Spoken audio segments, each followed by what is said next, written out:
Salam alaikum à tous. Bonsoir en version laïkous.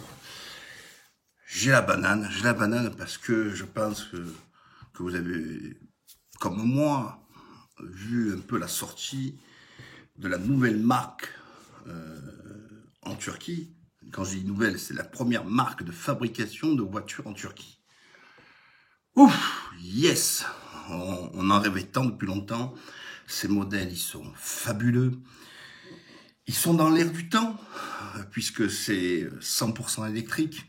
Donc, à la différence que nos constructeurs français, eux, ils sont à la traîne et ne développent pas assez vite. Ils sont encore dans l'ancien monde. La Turquie est déjà dans le nouveau monde. Vous savez, tout ce qu'elle entreprend maintenant est toujours high-tech, toujours inscrit dans le 21e siècle, inscrit dans le futur. Alors qu'en France, on a du mal à dépoussiérer.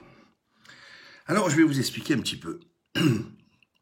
Turquie, la politique d'Erdogan, quand les gens me disent pourquoi, alors je lis de l'autre part, ça reste un homme, je suis critique sur certains points, mais sa feuille de route depuis des années, je ne me trompe pas. Quand je le compare à De Gaulle, c'est que De Gaulle, quand il construit les centrales nucléaires, il voit la France à 50 ans. Quand il construit tout, la sécurité sociale, etc., il avait une vision, De Gaulle. Erdogan, c'est exactement la même chose. Il a une vision en grand, il a une vision à long terme pour la Turquie, pour qu'elle soit forte. Et elle progresse, et elle ne cesse de progresser. Pour ceux qui, comme moi, la connaissent depuis, moi je la connais depuis 95, on a vu la transformation de ce pays jusqu'à être à un point aujourd'hui, que ce soit dans l'administration de certains points, on est largement au-dessus de la France, qui a encore du mal à passer du stade du Minitel au stade de l'Internet. Et donc, chaque fois, il a ouvert le pays, accueilli Hyundai, Renault et bien d'autres marques, qui fait que la Turquie construit presque 2 millions de véhicules par an sur son territoire. Pour cela, il lui faut aussi des employés avec une certaine technicité, des ingénieurs. C'était un gros point faible, l'éducation en Turquie. Il reste encore de la marge à améliorer, mais il a atteint un bon niveau. Un bon niveau qui a permis justement à ces ingénieurs et tout ça, etc., de concevoir la voiture, les voitures, la marque turque. 5 modèles au total. Au bout du chemin, première sortie dès 2022 avec un objectif de 175 000 véhicules. Alors, quand on est comme Erdogan et on veut être une puissance, eh ben, il fait pour tout. Il a fait pour l'armement. Avant, c'était 70% du matériel qui était importé. Maintenant, c'est 80% de fabrication made in Turquie. Et maintenant, sur certains produits, notamment les drones, permis des quelques nations qui ont justement cette connaissance technologique.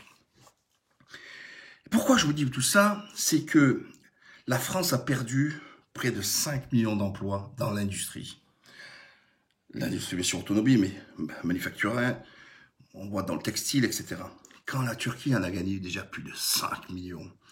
Et c'est encore, c'est-à-dire que quand en France, on déshabille et que les constructeurs s'alertent aujourd'hui, puisqu'ils n'arrivent pas à vendre plus de véhicules, demandent de l'aide de l'État.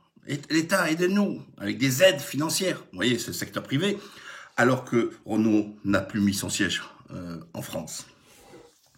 Mais en Turquie, justement, c'est que croissance avec croissance, développement après développement. Si je vous dis ça, c'est que la Turquie n'a pas de pétrole. La Turquie n'a pas de richesse vraiment naturelle, comme peut le dégager l'Arabie Saoudite et les Émiratis. Sauf que ces bédouins, ces ânes, ils sont blindés de milliards, et ils sont même pas capables d'avoir une marque de voiture. Ils importent tout. Ils auraient pu faire le plus grand centre, un peu comme la Silicon Valley, avec la richesse, avec le pognon qu'ils ont, de mettre dans la recherche d'un truc. Parce que l'islam nous invite à chercher le savoir. L'islam et le monde musulman étaient à la pointe du modernisme. Comment on est arrivé si bas? Comment devenir autant des sous-merdes qu'aujourd'hui? À cause de ces hommes. Et oui, certains pensent que, justement, quand ils disent, ouais, le travail d'arabe, non, le travail d'arabe, à l'époque, c'était les rois qui appelaient, ils disaient, ramène-moi les arabes pour qu'ils fassent un travail d'art. Allez voir en Andalousie, allez voir un petit peu ce qui reste un petit peu du monde musulman. Alors, Erdogan, fort de cette expérience de nos anciens, on va dire, plus que de nos aînés, ben, fait ça, veut une Turquie moderne. Et la Turquie est moderne. Ça fait 4 ans qu'on est en 4G et demi, on va passer 5G. On est fibré un peu pratiquement de partout, etc. Donc, ce que je veux vous dire, c'est pourquoi les autres ne le font pas. Israël, un petit État, blindé de technologie, blindé de science, etc. Alors, certains me disent, ouais, mais les Américains leur donnent des milliards, c'est vrai. Mais pourquoi les Saoudiens, ils n'ont pas les milliards? Ils en ont plus qu'eux.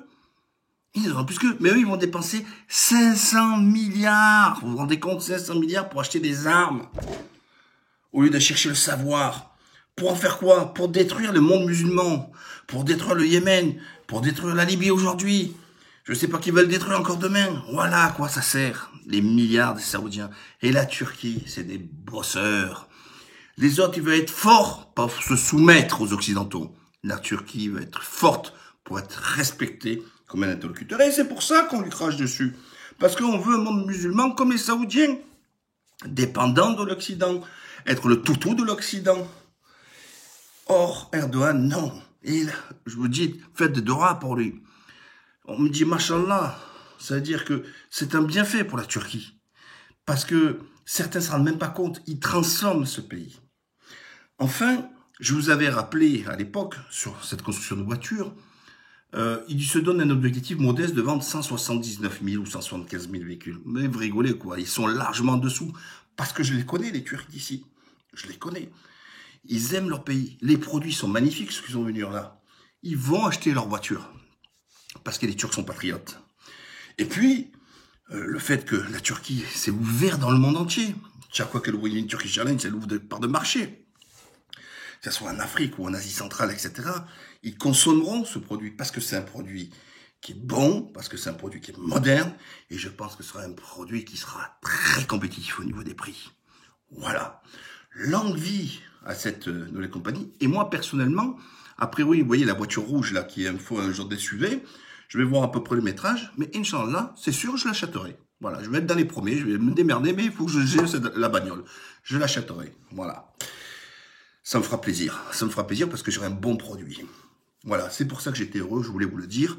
Et ça va peser dans le commerce extérieur. Vous avez vu, je crois que c'est le 6 janvier ou 8 janvier, les ouvertures de sous-lignes pour le gaz. On voit le gaz turc, russe qui va arriver, on va prendre notre commission, puis on va le toucher moins cher pour nous. Tout ça, vous imaginez, quand vous vendez 179 000 véhicules, ben c'est 179 véhicules qui ne seront pas importés de l'étranger.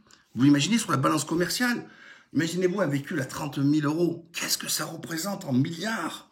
179 000, peut-être 60 milliards. Donc la balance commerciale, quand le Turc va consommer turc, il va plus consommer européen. Quand je parle de voitures européennes, c'est les BMW, les Mercedes, tout ça, les voitures européennes ou ailleurs. Eh ben, tout ça, ça va faire une belle balance. Ça veut dire que la Turquie va baisser son déficit et elle aura un budget à l'équilibre. Voilà.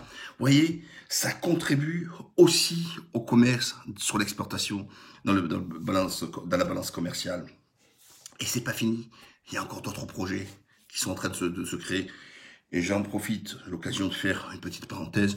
Je soutiens bien sûr le canal du Bosphore. Il est inadmissible qu'aujourd'hui ces bateaux passent gratuitement, détruisent, abîment, emmerdent et des collisions et sans rien payer de tout ça.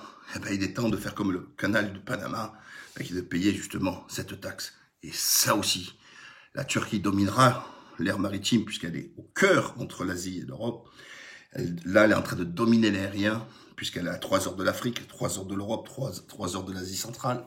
Vous pouvez imaginer, c'est une blague tournante. C'est une baraka de Dieu, de cet endroit.